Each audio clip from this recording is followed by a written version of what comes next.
No strings attached. That's the promise of Chinese President Xi Jinping as a major China-Africa summit kicked off in Beijing on Monday. He's talking about the billions of dollars worth of loans China has extended to African nations for projects like railways and roads.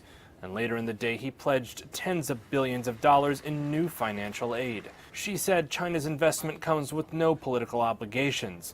But as Reuters' Christian Shepherd reports, it's creating problems of its own. For some African nations, the burden of Chinese debt really is growing. They have the majority of their external debt being held by Chinese banks, and they themselves are often at high risk of debt distress. Data from Johns Hopkins University showed that China loaned around $125 billion to the continent between 2000 and 2016. That's cranked up high debt risks for countries like Djibouti and Zambia. But there are reasons why countries are still taking the money. African nations defend the Chinese model, saying that compared to their other financing options, the terms are much better often from Chinese policy banks. They have longer repayment periods, the interest is lower, they often get a long grace period.